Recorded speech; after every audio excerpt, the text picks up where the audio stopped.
War is usually remembered for its cacophony. We think of the deafening roar of engines, the mechanical scream of artillery, and the shouted orders of men in power. But those who actually lived inside the perimeter of the camps remember something far more haunting. They remember the silence. It was a heavy, suffocating blanket that settled over the yards in the early hours, just before the roll call. It was a silence made of fear, where the only sound was the damp wind rattling the wire, a daily reminder that the world had not ended, even if their lives felt like they had. In a remote camp within the Pacific region, daily life followed a slow and repetitive rhythm. Time seemed to pass quietly, without clear markers to separate one day from the next. Mornings began in muted light, with people gathering to continue their assigned routines.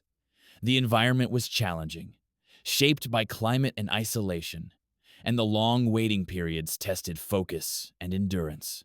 Over time, the sameness of each day left a subtle impression, gradually shaping both mindset and experience. The architecture of the camp was designed for one purpose: psychological dominance. On one side stood the uniform, the boot, and the rifle symbols of absolute authority. On the other stood the rags and the bowed head. It was a theater of control, carefully scripted to break the human spirit. The guards were taught that the people in the yard were less than human, mere obstacles to be managed. But on this specific morning, that script would be rewritten, not by a riot and not by a weapon, but by a single, silent act of reclamation that would shatter the illusion of power. She was just one among thousands, a woman caught in the gears of a global machine she could not control. To the guards, she was invisible, just another tally mark on a clipboard, another mouth to feed, another potential problem to suppress. To her fellow prisoners, she was a shadow who moved with quiet efficiency, conserving every ounce of energy. We do not need to know her name to understand her story, because she represents something universal. She is the part of us that refuses to disappear, even when the whole world tries to erase us. For months, survival had meant becoming shapeless. To stand out in a prison camp was to invite danger. To look a guard in the eye was an act of aggression. And so, the women of the camp learned to shrink. They hid their femininity under layers of grime and oversized tunics. They cut their hair or hid it away. They became genderless, faceless ghosts, burying their identity deep inside, where the guards couldn't reach it. They learned that beauty was a liability, and invisibility was the only armor they had left. But dignity is a stubborn thing. You can starve it, you can beat it, and you can imprison it behind barbed wire, but it is nearly impossible to extinguish completely. On this morning, the humidity was oppressive, the air thick enough to choke on. The routine inspection dragged on for what felt like hours, and in the center of that muddy yard, surrounded by the machinery of her imprisonment, the woman made a decision. She decided she was done hiding. She decided that for just one moment, she would be seen. The guards noticed the shift before they saw the movement. There is a specific frequency to a prison camp, a low, rhythmic hum of compliance. When that hum stops, the silence becomes deafening. Every head turned. The soldiers, young men far from their own homes, gripped their rifles a little tighter. They were trained to expect violence. They expected a shout, a surge of the crowd, or a desperate run for the fence. They were prepared for war, but they were entirely unprepared for what was about to happen. The other prisoners froze. In a place where a wrong step could mean the stockade, solitary confinement, or worse, any deviation from the routine was terrifying. A collective breath was held in hundreds of chests. The silence of the morning deepened, stretching thin like a violin string about to snap. They watched her with a mixture of awe and terror. Was she breaking down? Was she giving up? Or was she about to do something that would get them all punished? She did not scream. She did not run. She simply broke the formation of attention. In the middle of the roll call, she raised her hands. She did not raise them in surrender, palms out and shaking. She raised them with purpose, with a calm deliberation that commanded the eyes of every man and woman in the yard.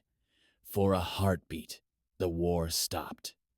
The politics stopped. There was only a human being, reclaiming the space she occupied, demanding that the world pause and witness her. It was a slow, mechanical motion. Her fingers, stained with the earth of a foreign land, found the pins and the scraps of fabric holding her hair in that severe, tight bun. She was not rushing. She was not asking for permission. She was performing a simple, daily ritual of self-care, but doing it here in the open, under the gun, transformed it into an act of rebellion.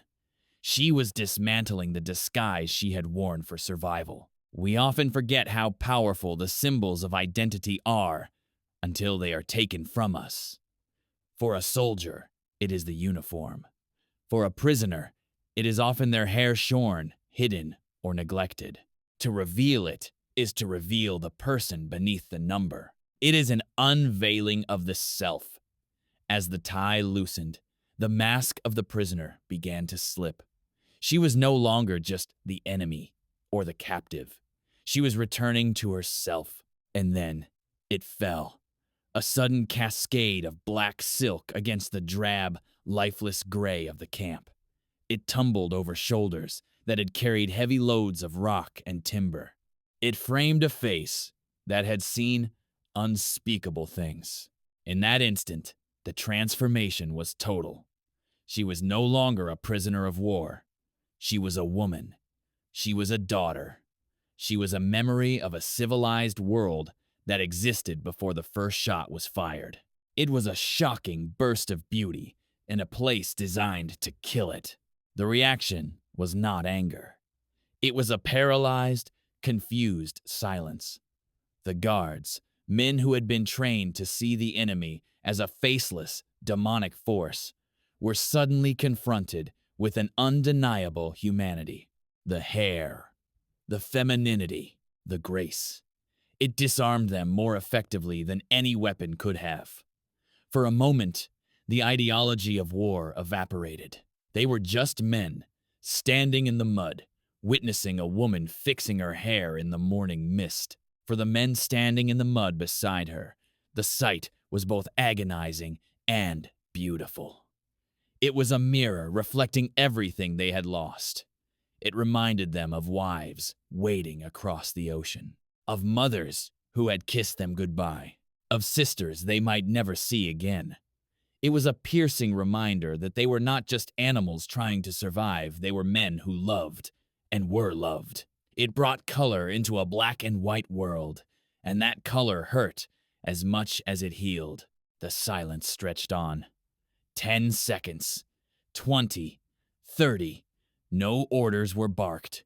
No clubs were raised. The entire rigid machinery of the camp, the rules, the hierarchy, the hate ground to a halt, jammed by a single strand of beauty. It proved that even here, in the shadow of death, life could still assert its rhythm. The war waited for her.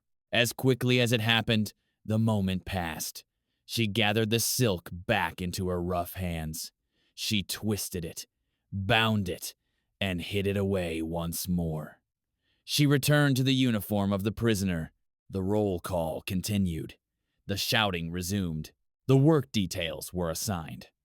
On the surface, everything returned to normal. But the air had changed. The dynamic had shifted. She survived the day. And she survived many days after that.